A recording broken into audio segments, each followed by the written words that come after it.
Estamos começando mais um programa contando histórias. Hoje nós estamos recebendo aqui o amigo, o cabo-friense, o médico José Roberto Rocha, que vem também com seu conhecimento.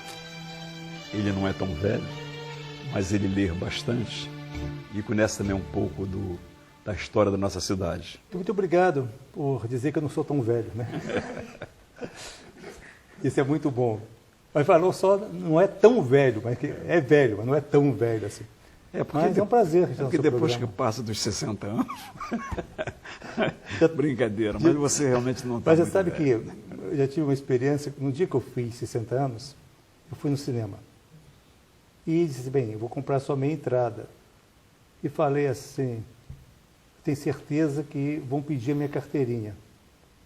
E eu entreguei só a minha entrada e lá o porteiro não pediu a carteirinha. Quer dizer, que eu estava com cara mesmo de 60. Né? Isso dá uma frustração, né? Você tem 60 e tem cara de 60. Né? E eu vivi essas duas fases já como político. Eu fui prefeito muito novo e quando eu chegava numa reunião, tinha um monte de prefeitos, eu era o mais novo, todo orgulhoso. E agora, quando eu chego num monte de prefeitos, eu sou mais velho. Como é que são as coisas, né?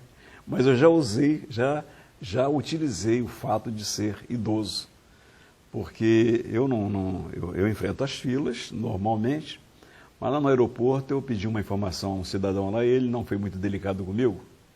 Ele falou assim, mas eu preciso só falar com aquele cidadão ali, e ele falou assim, não pode. Eu falei, então eu vou entrar agora. Aí entrei, ele espantou assim, eu tenho mais de 70 anos, então eu usei meus 70 anos e fui lá pedir a informação. Mas você pode enganar ainda que estão uns 50, porque dá. Estou com 67. Você está perto de mim já. Está chegando. Para um pouquinho que eu chego. Mas todos aqueles que começaram comigo lá atrás já morreram, né? Rapaz, mas você está ainda aí. Inclusive bravo, né? O seu saudoso pai, que a primeira reunião política que eu fiz, lá nas lojas Springs, ele estava presente e ele era daquelas lideranças todas antigas de Cabo Frio, era mais acessível, ele era mais generoso, entendeu? Mais atencioso. Ele nunca falou assim, quando eu queria ser candidato a prefeito em 1976, que eu vinha da minha eleição de 70, que eu falei assim, eu quero ser candidato a prefeito. Todos se colocaram contra as lideranças antigas e fizeram algum comentário, você é novo, você não tem direito. Ele não, ele se manteve sempre altivo, como magistrado. Então o Joel Rocha tinha essa qualidade muito importante. Olha aí, da primeira Câmara de Vereadores, são poucos os que estão vivos, né? É pouquíssimo, né? Vivos fisicamente, porque politicamente morreram todos já, né? Vamos dizer, o Oswaldo Rodrigues já faleceu. Já faleceu o Wilson Mendes, o Wilson Cima de Arroio do Cabo, Antônio Correia, Manuelzinho, Vilmar Monteiro, quem mais? Você não perguntou o Vilmar Monteiro, não, pô? Não, Vilmar Monteiro está aí. Não, mas morreu politicamente. Ele me mata hoje.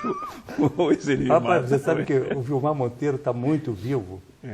Eu encontrei com ele semana passada, ele sim, falando comigo rapidamente porque ia jogar bola, futebol. Ele com 80 anos joga futebol. Joga bola, é lateral esquerdo, não sai do lugar não, mas joga bola. Não, ele tem um preparo físico muito bom. Tem. Engana a gente, fica por aí naquele cantinho. Depois quando a bola vai, ele toca na bola e leva 90 minutos ali em pé. Aí depois de chegar na rua assim, nós jogamos 90 minutos, mas estava parado ali. Mas também 80 anos, não é problema. Mas é incrível o preparo físico dele. Mas aí, Zé, como é que é essa sua história aí na medicina? Você hoje tem lá sua clínica, as dificuldades normais, né, de uma cidade que está sempre em transição. Como é que é essa história de ser médico em Cabo Frio, ser empresário em Cabo Frio? Olha, eu cheguei em Cabo Frio como médico em 1976. Para você ter uma ideia, só tinha em 76 28 médicos em Cabo Frio. Hoje são mais de 500 médicos. Você vê a prefeitura tem 950 contratos de médicos, a prefeitura. Porque tem um que tem 2 contratos, né? Então são 950 médicos. Então, eu estou falando 500 médicos, mas me parece que Cabo Frio está por volta de 700 médicos. Isso, que moram aqui, que negócio. Exatamente. Então, quando eu cheguei em Cabo Frio, eram 28 médicos.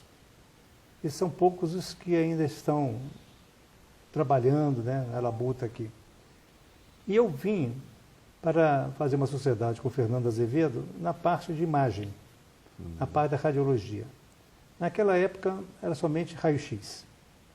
Depois, em 82, nós trouxemos a parte de ultrassonografia e, em seguida, em 92, quer dizer, 10 anos depois chegou a tomografia e mais 10 anos, nós, desde 2002, começamos a mexer então com a ressonância magnética.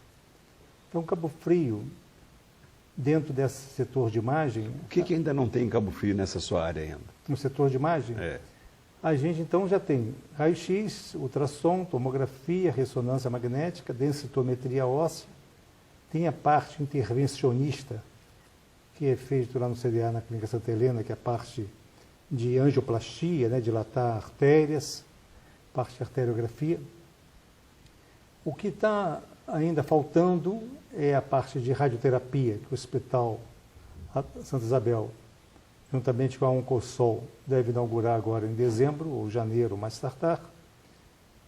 Com isso fica completo. Então nós estaremos então, dentro de poucos dias aí, meses. Então toda a parte de diagnóstico para você ver, para ilustrar, para você ver a importância de uma medicina que tem nesse lastro todo para Cabo Frio, que em 1984, mais ou menos, nós aprovamos na Câmara a modificação da zona industrial de Peirina para a zona turística.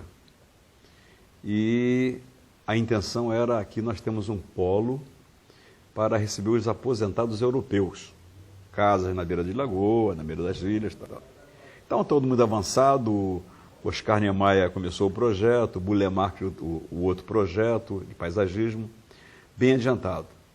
Quando, mais à frente, nós pensamos que o projeto ia deslanchar, ele parou. Por quê? Os investidores europeus entenderam de que Cabo Frio não estava pronto para receber o aposentado europeu, que precisava de cardiologia, precisava de coisa que Cabo Frio não tinha nada. E nós, então, atrasamos esse projeto por 30 e poucos anos por causa disso. Hoje, diante do que você está colocando aqui hoje nós estamos com uma cidade pronta para poder receber qualquer tipo de cidadão, porque nós temos aí uma condição melhor no atendimento da saúde dessa pessoa, não é isso? Exatamente.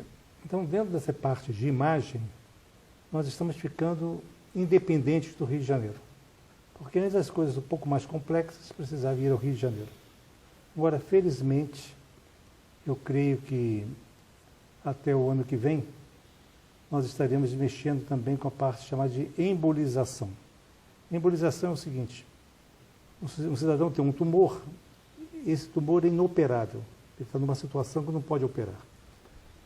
Mas o tumor precisa de sangue para se desenvolver. Então a gente pode chegar lá na artéria que está nutrindo aquele tumor de sangue e entupir aquela artéria. Então o tumor vai murchando por falta de sangue. E com isso, aquela pessoa que tem um tumor numa situação que não pode ser operado mais, ele vive aí mais seus 4, 5 anos com uma certa qualidade de vida, porque o tumor já não tem mais sangue, ele vai murchando. A medicina está avançando muito, né? Se chama embolização. Infelizmente, os governos, né, no mundo inteiro não investem na ciência, né, nas pesquisas, como deveriam, né? Senão estaria muito mais avançado. Né? Agora, uma coisa desagradável, né, é a questão dos impostos dessas aparelhagens. Por exemplo, quando a gente fala em ressonância magnética, uma aparelhagem que está chegando agora, até uma agora, é $1.200.000. Então, com você preparar, etc., fica em 3 milhões de reais. Mas esse $1.200.000, só de ICMS, são 18%. Hoje os impostos... Zé Roberto, aí fica muito caro, você acredita, né, que hoje nós podemos vender Cabo Frio a qualquer investidor, a qualquer pessoa que queira vir para cá, dizendo que nós temos uma saúde que pode ser o que ele precisa para viver numa cidade, ou ainda não? Eu acho que pode. Eu tenho falado, até no Conselho Municipal de Saúde, eu acho que vamos dizer, o Hospital da Mulher, vamos citar o Hospital da Mulher. Eu acho que o Hospital da Mulher deveria deixar de ter o cunho somente público e passar a ser uma fundação. Por que isso? Porque muita gente, você não sei se estará a par, mas muita gente que tem planos de saúde está dando à luz no Hospital da Mulher. Está indo para a UPA, tudo é lugar agora. Exatamente. Porque... Então está indo no Hospital da Mulher. E o Hospital da Mulher não pode cobrar. Não pode cobrar. Dos convênios. Não, está a região toda da vindo para aqui e a classe média que tem plano de saúde está se socorrendo na UPA, porque lá tem um médico, tem um pediatra, tem o médico de plantão, tem o raio-x, tem os medicamentos, nós estamos indo para a prefeitura. Aí a população nem entende como é que é essa dificuldade que se tem, mas é em função do volume de gente que está indo para lá. E o Hospital da Mulher é um exemplo. Exatamente. Essas cirurgias ginecológicas daqui da região é toda para o Hospital da Mulher. Estão todas correndo agora para o Hospital da Mulher. Então, se você fizesse, não sei se não é este o assunto do programa, mas se o Hospital da Mulher passasse a ser uma fundação pública, uma fundação, de modo que pudesse receber os pacientes particulares, os pacientes de convênios e os pacientes através do SUS. Mas é meio complicado a aplicação disso. Teria que mexer com Mas como você falou, a Procuradoria. Que não sabe se esse assunto está dentro do programa que fala de história, então vamos voltar à história. Vitor Rocha, seu avô, Bebela, sua avó, lembranças dele, da atividade deles em Cabo Frio. Lembra de alguma coisa assim? Lembro. Do tabelião Vitor Rocha? Olha, eu não sei se você sabe, eu tenho uma... A sua mãe Ivone é viva? Viva, estou com 87 anos. E dia 20 agora vai se apresentar no Teatro Municipal. Você é convidado. No dia 20 agora vai se apresentar no Teatro Municipal, vai cantar uma área em italiano. Ela está com 87 anos, mas gosta muito de cantar. Mas, seguinte, eu tenho uma tia, que era mãe de Alfredo, chamada Danúzia. Alfredo Barreto. E você tem uma irmã, a Danúzia. Danúzia, né? Danúzia. Mãe do Quita. Você sabe que as duas Danúzia são mães de vereadores, né? Exatamente. Mas olha que interessante. Mas por que elas se chamavam Danúzia?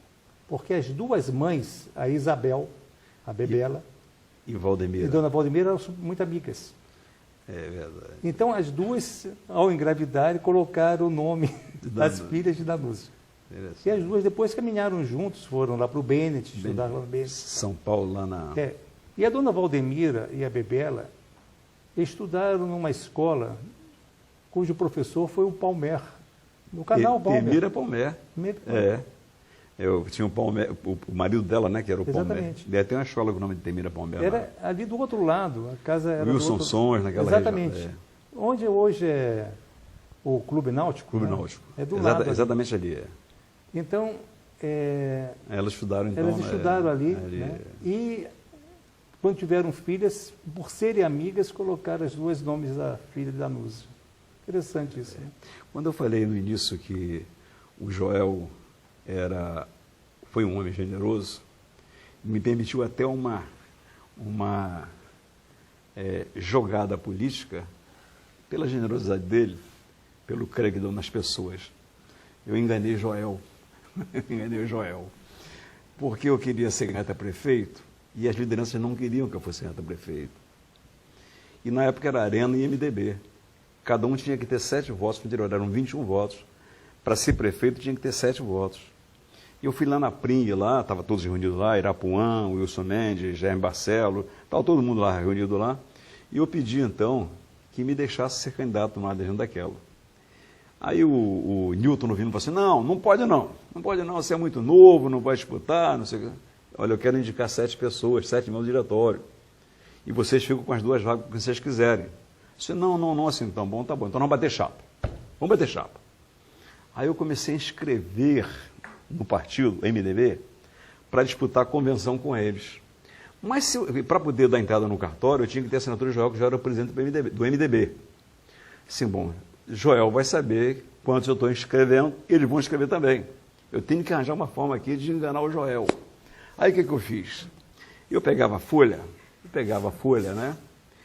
botava aqui de 1 a 8, em cima de 1 a 8, e deixava em branco o resto e botava Joel lá embaixo. Aí chegava lá, Joel, eu vou tentar umas 8 assinaturas aqui, 8 fichas. Não, tudo bem. Ele chegava lá, assinava lá embaixo, eu guardava aquela folha em branco e fui fazendo assim, Joel foi assinando. Botava 10, botava 8, botava... No final eu enchi aquela folha com 50 e Joel assinou tudo. Olha vendo só, hein?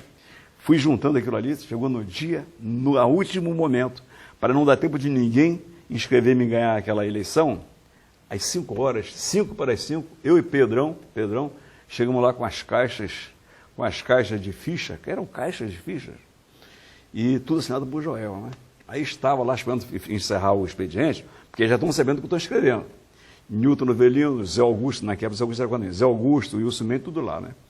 Aí eu cheguei com as caixas que tem em cima do balcão. Aí o meu amigo vem aqui dar entrada nessas fichas aqui do MDB. Aí Newton pulou assim, você não pode dar entrada nessas fichas? Porque você tem que procurar a assinatura do presidente Joel. Sim, Joel já assinou tudo aqui. Joel, não está, nós sabemos que Joel assinou todas. Newton, fica na sua, o Joel assinou todas as fichas, todos os ofícios estão aqui. Aí era Jales Antônio. Jales, por favor, confere aí. Aí Jales confiou assim, está tudo assinado pelo Joel.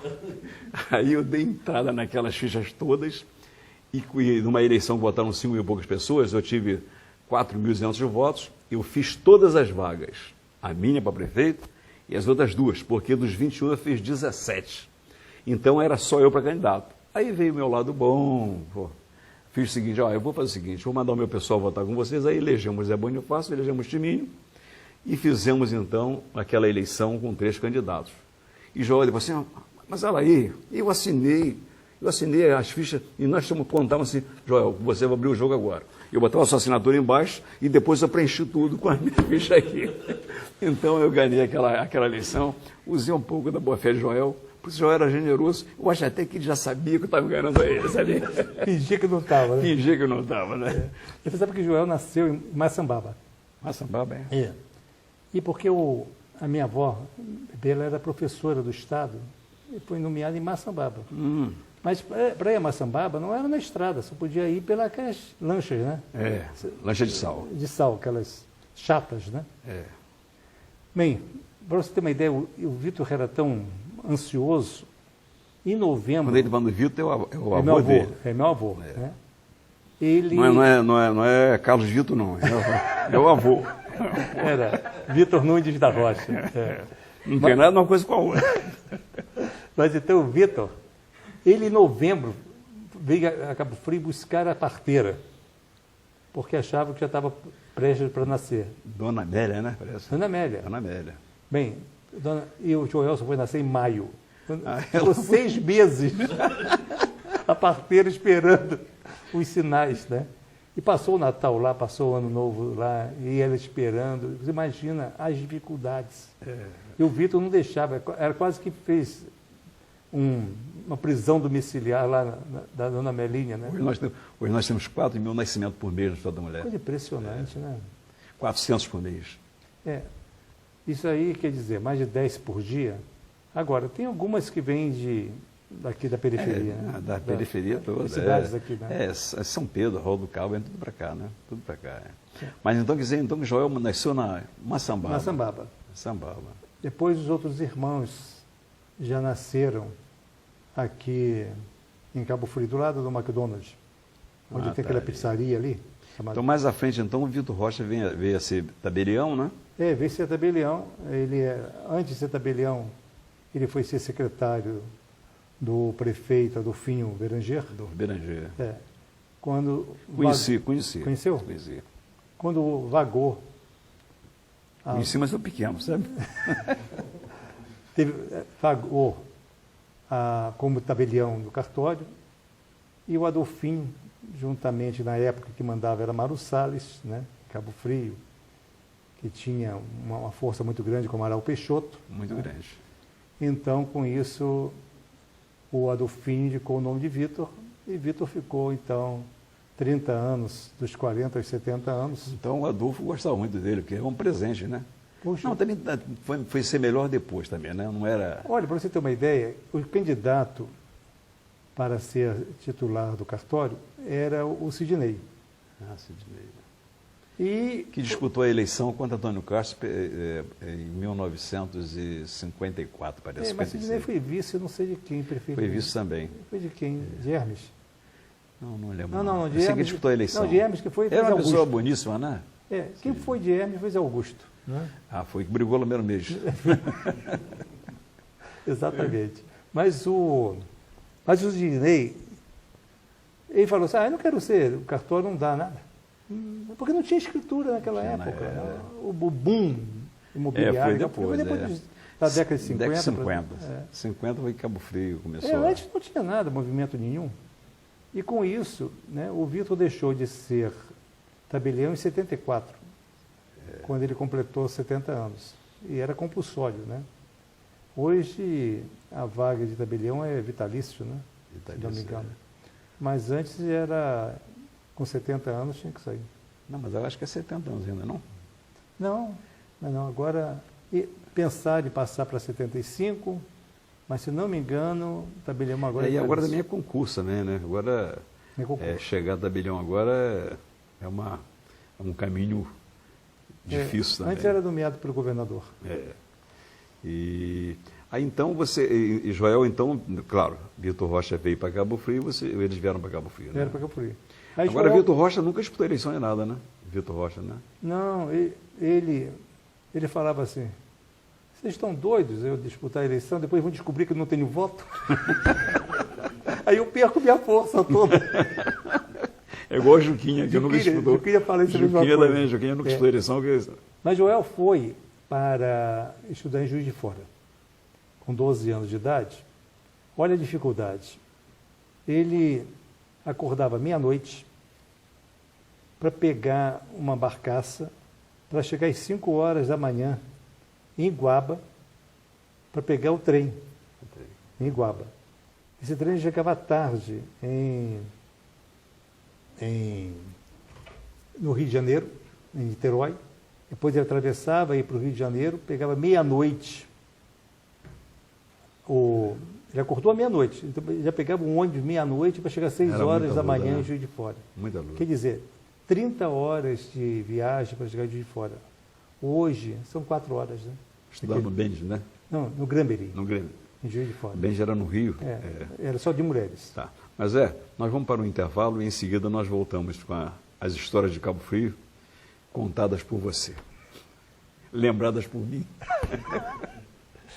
É uma pessoa identificada com os problemas de Cabo Frio, nasceu aqui, ligadíssimo à sociedade e tem demonstrado nas conversas que tem tido comigo uma vontade muito grande de dar um fim a esse problema seríssimo que é o da criança de rua. Uma criança só tem futuro se ela tiver emprego e se tiver educação. Nós vamos tocar nesses 2 pontos. Conseguir emprego para as crianças que têm condição de serem empregadas e educação para todas as crianças desde os 5 anos até os 17 anos. Esse é o nosso objetivo, dar educação, curso profissionalizante e emprego a todas as crianças de Cabo Frio. Roberto, sua família é uma família que nasceu dentro da Igreja Metodista. A minha também. Você ainda há pouco contava até a história das Danúzias, a sua tia e a minha irmã, que suas mães, a minha mãe e a sua avó, ganharam quando estavam na Igreja Metodista. E sua família, então, é uma família de dentro da Igreja Metodista. Arcio Rocha, seu tio, essa figura que todos nós gostamos tanto, ele na Igreja Metodista foi o primeiro que bebeu, né? O primeiro metodista que bebeu foi ele. Ele dizia que ele era metodista americano. Foi o primeiro a beber e a fumar. Não foi nem expulso da igreja ele. Mas o Arcio Rocha, seu tio, ele nas festas de Natal, ele fazia parte do elenco do Teatro da Metodista. Ele, inclusive, interpretou o Menino Jesus, um pecador daqueles Menino Jesus. Na época, eu interpretei com ele, o mais novo, um dos magos Zé Augusto era um rei mago, eu era o outro e tal. Eu era o rei pobre daquele time ali, sabe? Mas o Assis tinha uma vocação também para o teatro. Você, na metodista, na igreja metodista, você chegou a interpretar também? Fui, eu já interpretei, né? Também na época de Natal, principalmente. Natal, era. Mas eu não fui um grande astro, não, sabe? Você sabe, aconteceu uma vez uma coisa muito interessante. Iam gravar um disco, eu também cantava no coral dos juvenis, e iriam gravar um disco. E eu sempre cantei muito mal, eu era o cara mais desentuado do mundo, até hoje sou. Mas naquele meio você desaparecia sua voz. Bem, aí eu fazia mais mímica do que cantava, né? E no dia da gravação, caiu um microfone em cima de mim. E o seu Messias Fernandes, Messias Fernandes, que era o maestro, ele ficou apavorado. Aí eu falei, seu Messias, fica tranquilo, eu só vou fazer mímica. E era uma gravação. Então, mas eu sempre cantei muito mal. Mas eu fui, né? Na igreja metodista, até... A gente nunca perde todas as raízes, né? Eu não tenho mais frequentado, mas eu continuo ainda com o espírito, os espíritos, né? Metodistas. Muito embora tenha um respeito muito grande por todas as religiões, mas a igreja metodista influenciou muito a minha visão ética, meu comportamento durante muitos anos. E eu, então, fui até fazer um seminário, fui fazer faculdade de teologia em São Paulo. Fiquei 3 anos lá. Você passou um período na teologia? Fiquei 3 anos fazendo teologia. Eu saí de São Paulo por causa da Revolução, que eu fui participar dos movimentos estudantis da época. Basta dizer que eu fiz passeata junto com o Dirceu, com o Zé Genuíno. Essa turma toda eu fui junto lá. Escapou, quase está preso agora. Participei de alguns movimentos sindicais lá em Santo André, em São Bernardo, onde o Lula estava no auge lá. Isso foi em 67, 68, onde eu estava lá. Bem, até que alguns companheiros meus foram presos e eu fui expulso da faculdade por 1 ano. Por 1 ano? Fui suspenso da faculdade por 1 ano. Jubilado, né? Não é jubilado? Jubilado é quando vai perdendo, né? Eu não fui reprovado, fui convidado a passar ano, né? Convidado a se afastar. E meu pai, nessa época, ficou muito preocupado, porque várias pessoas estavam sumindo, né? Aqueles sumiços, né? Alguns. E eu, então, saí de São Paulo, eles foram lá me buscar, o Wilson e ele, de carro, porque estavam até com medo que eu pegasse um ônibus, alguém soubesse que eu estava saindo. Eles foram me buscar de madrugada lá em São Paulo para eu sair de lá. Então eu tive uma formação durante 2 anos em teologia. E foi uma época muito boa, não só por ter aprendido teologia, como também estudei hebraico, estudei grego lá, estudei latim, né? Então foi uma você época tinha boa. Você tinha na sua casa um local de um pensador? Tinha. Pensatório. Pensatório? Era... Isso foi uma história muito interessante. Como é que era? Foi o Telmo Mesquita. Você lembra do Telmo Mesquita? Lembro. Foi Barão, né? Barão. Foi uma época que eu trabalhava só para o governo e era terrível, porque em outubro acabava a verba, eu só ia receber em março. Então você olha 5 meses sem dinheiro.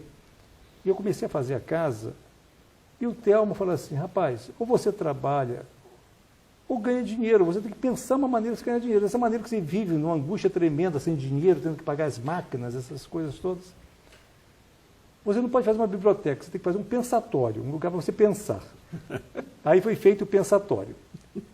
Aí depois ele falou assim, escuta, tem que botar uma grade, porque foi no 2º andar, tem que botar uma grade nessa janela, porque às vezes você pode pensar e dá vontade de se jogar pela janela.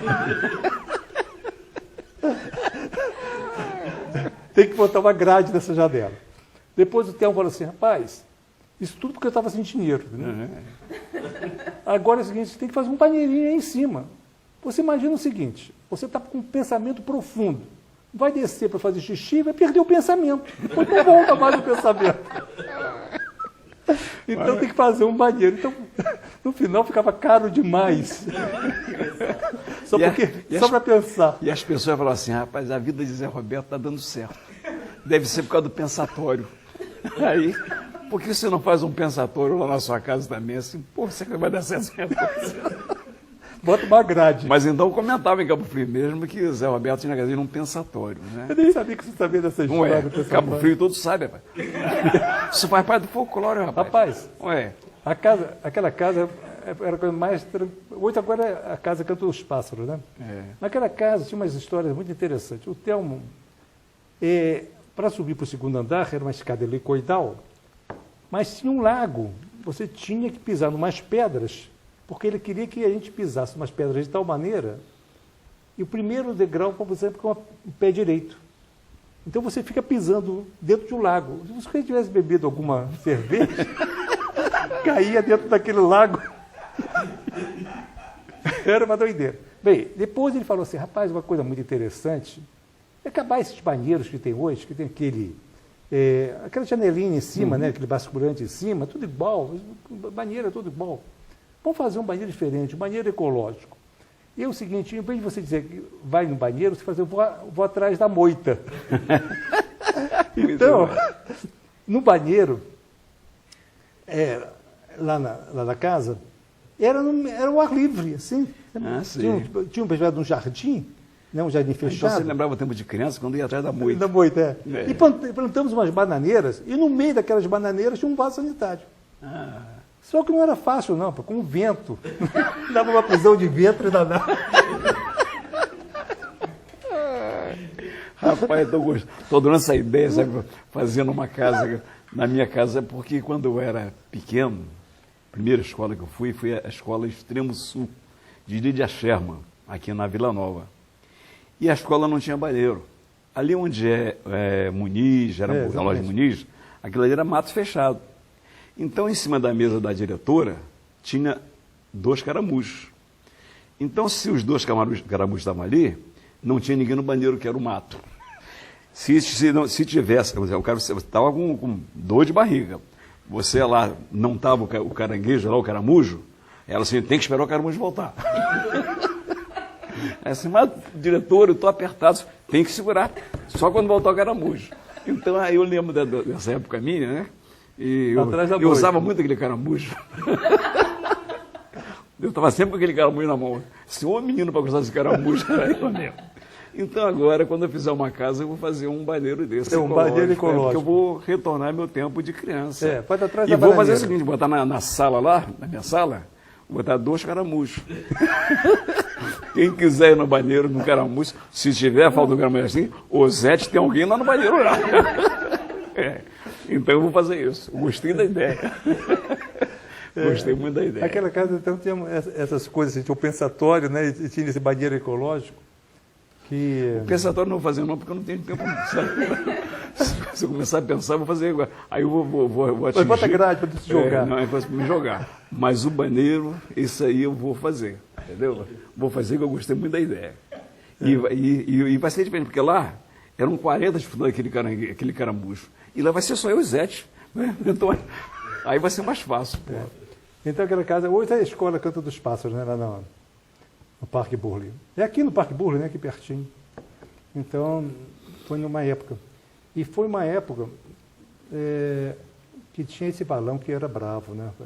Você realmente ter fechado esse balão, ter um desenvolvimento aqui, foi uma coisa muito grande. Né? Aquele balão ali era um problema. Era muito mosquito, tinha muito mosquito, e quando chovia muito, ficava tudo inundado. Você sabe como é que eu inaugurei aquele balão ali com o Milton Alencar? Sabe o que eu fiz? Eu não queria que o pessoal esquecesse que eu fiz uma galeria ali com o prefeito, porque é uma obra que fica enterrada para sempre, quem sabe, né? Aí eu falei assim, Milton, vamos fazer um negócio. Vamos botar um time de futebol dentro daquela galeria e um carro, e vamos filmar saindo assim, aonde passa um carro e um time de futebol, passaram todas as águas de Cabo Frio. Aí Milton se preparou com a máquina lá, eu botei o time dentro da coisa e botei um carro. Ele ainda botou uns móveis lá dentro da poltrona, botou tudo lá. Aí assim, pode ser agora. Aí saiu o carro dentro da manilha e veio então a frase, aonde passa um carro, passarão todas as águas de Cabo Frio.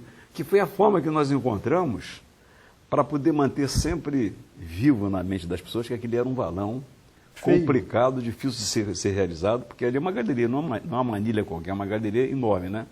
E eu sei que beneficiou toda aquela região ali, mas nós não estamos falando de uma história recente, nós estamos falando de uma história mais lá atrás, né? Do tempo em que você cantava no coral da Igreja Metodista. Também, nós chegamos agora... Eu fingia que cantava. Nós chegamos agora no Pensatório. No pensatório e no banheiro ecológico, que foi muito bom. Deve ter muita gente anotando esse projeto do banheiro ecológico. Porque todo mundo tem vontade de ir no mato. É verdade. E não tem coragem de ir no mato. Então bota um mato no quintal, vai ser uma beleza esse negócio, né? Mas então o regente do coral era Messias Pai. Messias Pai. Messias Pai. Messias Filho já Não, foi... mas não, Messias Filho bate com a minha idade. Da sua geração. E quer dizer que ele não adotava o seu timbre de voz, achava que você estava desentoando o coral dele. Era a coisa mais impressionante. É o seguinte... Mas a Cia Soti, não. A Cia era sonoro o grito dele. É verdade. Mas é o seguinte, Edivaldinho era tenor. Edivaldinho. Era tenor. Mas... Edivaldinho Mulatinho, né? É. Mulatinho. E... Então, quando o tenor entrava, eu acompanhava o tenor, eu saía da minha voz, né? E quando eu estava cantando na igreja, eu gostava de cantar, eu só era desentoado. E as pessoas do lado iam perdendo o ritmo. E a minha mãe me dava um beliscão, assim, para eu cantar mais baixo. E eu falava, eu gosto de cantar, senão eu vou sair da igreja. Ele, então canta, meu filho, solta essa voz. Fica aqui mesmo, canta. E as pessoas em volta iam perdendo o tom, iam perdendo tudo. Você, na Revolução de 64, estava em Cabo Frio ou estava fora? Não, a Revolução de 64, foi dia 31, eu já estava estudando em São Paulo. Desculpa. Estava estudando em Niterói, no Liceu Nírio Peçanha. No dia 31 de março, eu estava no Teatro Municipal de Niterói para ouvir Plínio Salgado. Você lembra dele? Lembro. Integralista. Da direita? Integralista. Porque o Plínio Salgado. O diretor... Ligado a Ramon Padilha. Exatamente. O diretor era campista, Andim, e ele era integralista. Às 9 horas da noite, quando eu estava lá no Teatro Municipal, bem ali perto das Barcas, né? Alguém fala para Plínio Salgado, que já estava pegando o microfone para fazer a palestra dele. Ele falou assim, está havendo uma revolução, eu vou ser preso. E saiu correndo por trás do teatro.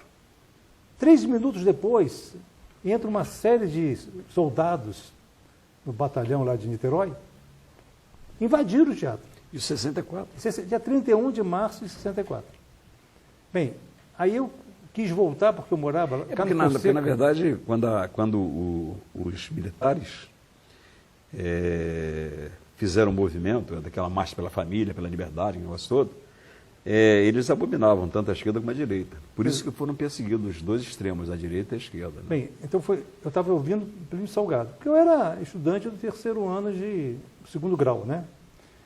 Aí eu quis voltar, já não tinha mais ônibus. Eu morava no Fonseca, lá no início, perto da penitenciária. Já não pude mais voltar, tive que voltar a pé. Andei toda aquela avenida do Fonseca a pé. Então você estava fora de Calpim na época, né?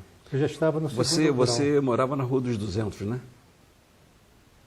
Morou ali? Não. Ali não, ali era o Wilson Mendes. Não, ali é o Wilson Mendes, morou o Vitor Rocha. A clínica, a primeira clínica que eu fiz foi ali, você está falando 200, que era, não sei como é que você sabe disso. Sei tudo. Ali era 200, mas também era... Beco dos 200? Mas também... Tinha o Poço do Soldado ali. Mas antes, era chamado também Beco dos Tratantes. Aí o pessoal que tratava não pagava. Era o soldado. Aí o que acontece? O Vitor Rocha... Não sei, sem brincadeira, o Marquinhos morou ali, ó. Sabia? O Marquinhos e o Carlos moraram ali, rapaz. Verdade mesmo. Pois é que não estou dizendo que o Beco chamava Beco dos Tratantes, absolutamente, né? Mas os dois moravam ali mesmo, né? Mas morava gente que tratava e cumpria, como o Wilson Mendes. Agora que o nome daquela rua é Carlos Cunha. Agora é Carlos Cunha, que é aquele dentista, dentista, né? Pai do Alfredo. Pai do Alfredo, Alfredo que tem aquele barco ali. Que faleceu agora. Aí você então morou ali onde é Mansu hoje, do História Mansu, ao lado. Hoje é o CCA. CCA, morou ali, né? Eu nasci, na verdade, onde hoje, do lado do Aemo Lagos, aqui no hospital, eu nasci ali. Você nasceu no hospital ou com parteira? Nasci com parteira. Com parteira? Por isso que você é forte, robusto. Não, ou melhor, desculpe, eu disse que nasci na parteira, não. Minha mãe teve um problema com a parteira, não conseguia que eu nascesse. Eu nasci mesmo com o doutor Abel Beranger. Abel Beranger. Aí a parteira mesmo mandou Abel chamar. Abel é o pai de Zuca Beranger. O pai, a parteira mesmo mandou chamar. Também quem nasceu com o Abel, eu não sei se foi você ou Achilles, né? Não, bom, rapaz, há uma história minha, entendeu? Interessante agora do meu nascimento, do meu umbigo. Certa ocasião, um cara botou uma entrevista no jornal, um cidadão falou embaixo de uma árvore assim, essa árvore está frondosa porque aqui está enterrado o umbigo do prefeito Alei Correia. Aí eu perguntei lá em casa, assim, não, isso lá no Peró. Mas o cara se enganou, porque eu era o único que nasci em Cabo Frio. Meus 7 irmãos nasceram no Peró. Então ele pensava que eu também nasci no Peró, tinha nascido no Peró. E ele falava que aquela árvore estava muito bonita e aqui está... E eu deixei aquela história, né? Assim, pô, meu umbigo está fazendo milagre essa árvore aqui. Então, mas eu fui em Cabo Frio, mas acho que eu fui com parteira, nunca perguntei não. Só sei o seguinte, só sei que eu nasci, foi parteira.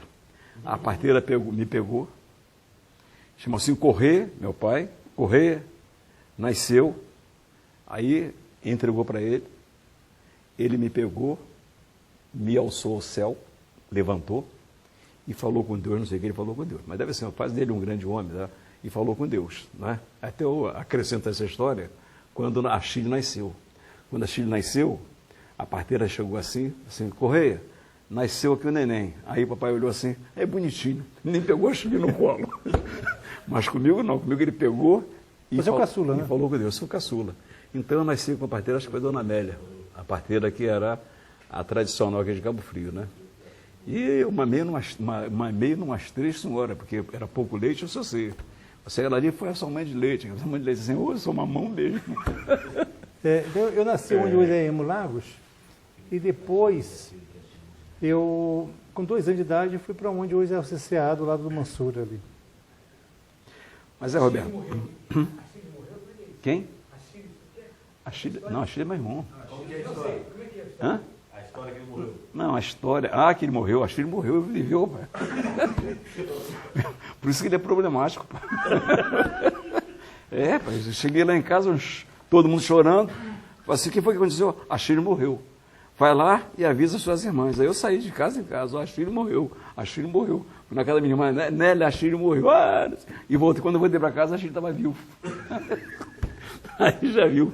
E ficou. Por isso que ele é assim, enjoado. Mas Roberto, você é uma das pessoas queridas por todos nós aí. Felizmente você formou-se e voltou para Cabo Frio. Eu tenho um carinho muito grande por você. E eu por você. Estou muito feliz de estar recebendo você aqui hoje. Muito obrigado. Sua família é uma família tradicional da cidade, que a gente conheci, porque tenho um pouco mais de idade que você. Fui muito amigo de Joel, seu pai. Você abrilhantou esse nosso programa, principalmente com o banheiro ecológico. Isso aí foi fantástico. Isso aí eu vou vender esse projeto para muita gente, vou aproveitar. Porque eu vou repetir. Da prisão de ventre. Todo mundo quer ir no mato, rapaz, mas não tem coragem de ir no mato. Faz um mato em casa e vai lá no mato. Então foi muito bom recebê-lo aqui, dizer a você que você enriqueceu o nosso programa. Muito obrigado e faça aí as suas considerações aí. Bem, é uma alegria morar numa cidade tão bela como Cabo Frio. E, principalmente, uma cidade que a gente vê que está ficando pujante, né? Dá orgulho para isso, né? E eu creio que também que é uma cidade que antes dependia de Niterói, tudo se corria para Niterói. Tudo. Hoje a gente está uma cidade que está totalmente independente, né? Temos tudo, quase tudo, Nós né? temos quase tudo, né? Não está precisando mais correr para a cidade grande. Cabo Frio já é a cidade grande. Muitos que saíram daqui para um shopping, agora até tem um shopping em Cabo Frio. Quer dizer, a pessoa ia muito no Rio quando shopping, né? Então ele já tem também as nossas praias aí todas, né? E é uma cidade assim, muito bonita, né? Eu agora estou morando na Praia do Siqueira, com aquela vista maravilhosa, Pôr do sol. pôr do sol maravilhoso. E eu me sinto assim, muito feliz, né? em ter a oportunidade de ter nascido, ter saído para estudar, mas ter voltado à nossa querida Cabo Frio. Obrigado. O teu povo se orgulha tanto que de ti não esquecerá jamais.